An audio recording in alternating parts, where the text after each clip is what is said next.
ঋণ করো ঘি খাও, পরের ধনে পুদ্দারি করো, ঋণ করে ঘি খেয়ে জমিদারি করো, তাও ঋণ করো।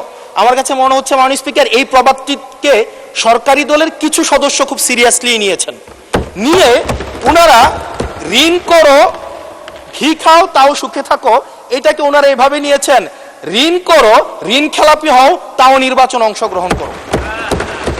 মাননীয় স্পিকার, আমরা দেখলাম এই সংসদে আমরা মাননীয় অর্থমন্ত্রীর কাছ থেকে আমরা কোনো স্পষ্ট কোনো কর্মসূচি আমরা পাই নাই। কিভাবে ব্যাংকগুলোকে যেভাবে দলীয়করণ করা হয়েছে, ব্যাংকগুলোকে দীর্ঘ 17 বছর ধরে ব্যাংকের টাকা ঋণের নামে যেভাবে বিদেশে পাচার করা হয়েছে, সেই পাচারকৃত টাকাকে কিভাবে উদ্ধার করা হবে সেটার কিন্তু সুস্পষ্ট আমরা কোনো পলিসি পাই না। মাননীয় স্পিকার, আমরা গভর্নর সাহেবকে মাঝে মাঝে আমরা একটু আক্ষেপ প্রকাশ করতে দেখি, 4,80,000 কোটি টাকা বিদেশে পাচার হয়েছে, সেটাকে কিভাবে আনা যাবে সেটা নিয়ে আক্ষেপ প্রকাশ পর্যন্ত আমরা দেখি। মাননীয় স্পিকার, এই যে ঋণ খেলাপি যারা আছে, নির্বাচনের আগে একটা কমন একটা স্ট্রাকচার, 5 বছর কোনো খোঁজ খবর থাকে না, তফসিলের আগে সেখানে একটু কোর্টে যাবে, কোর্টে গিয়ে ওই ঋণ খেলাপির উপরে এই অর্ডারটার উপরে একটা স্টে দিবে এবং 2% দিয়ে আবার রিশিডিউল করাবে, রিশিডিউল করিয়ে আবার নির্বাচন অংশগ্রহণ করবে বিভিন্ন জায়গা থেকে টাকা পয়সা উঠায়া, এবং আগামী 5 বছর আবার এই ঋণ নিয়ে কোনো ধরনের কোনো খোঁজখবর থাকে না। জনগণের টাকা নিয়ে এই বিলাসিতা বন্ধ করতে হবে এবং ঋণ খেলাপিদেরকে ঋণ খেলাপি বলতে হবে। আমরা লজ্জা পাই একই সংসদ একসাথে শেয়ার করার জন্য, কারণ তারা জনগণের টাকা মেরে, যারা জনগণের টাকা ব্যাংক থেকে তুলে নিয়ে ঋণ খেলাপি হয়ে আবার জনগণের প্রতিনিধিত্ব করতে আসে, এই ঋণ খেলাপিদেরকে শাস্তির আওতায় আনতে হবে।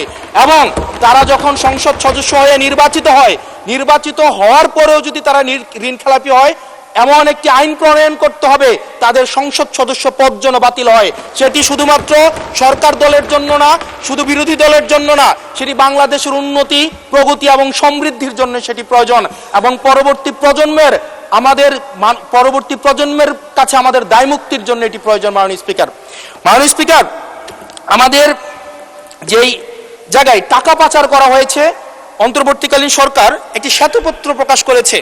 এই শ্বেতপত্রতে দেখানো হয়েছে 28 লক্ষ কোটি টাকা হচ্ছে বিদেশে পাচার করা হয়েছে।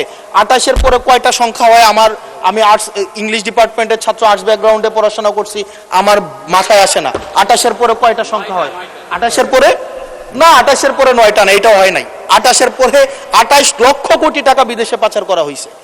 এখন মাননীয় স্পিকার, যারা পাচার করেছে তারা সদর্পে এখন হচ্ছে মাননীয় স্পিকার গুলশান, বনানী, ধানমন্ডি, এই দেশে এখন বুক ফুলিয়ে চলাফেরা করে। মাননীয় স্পিকার, আমরা দেখেছি অন্তর্বর্তীকালীন সরকারের সময় বসুন্ধরার পুত্র সুবহান দেশে ঢোকার সাহস পায় নাই, আমরা দেখেছি আনবির দেশে ঢোকার সাহস পায় নাই, কিন্তু এই সরকার নির্বাচিত হয়ে আসার পরে আমরা দেখেছি সদর্পে এই সুবহানের পুত্র, এই ধর্ষক দেশে ঢুকেছে। মাননীয় স্পিকার, অন্তর্বর্তীকালীন সরকারের সময় দুর্নীতি দমন কমিশন বসুন্ধরার বিরুদ্ধে মামলা করেছে।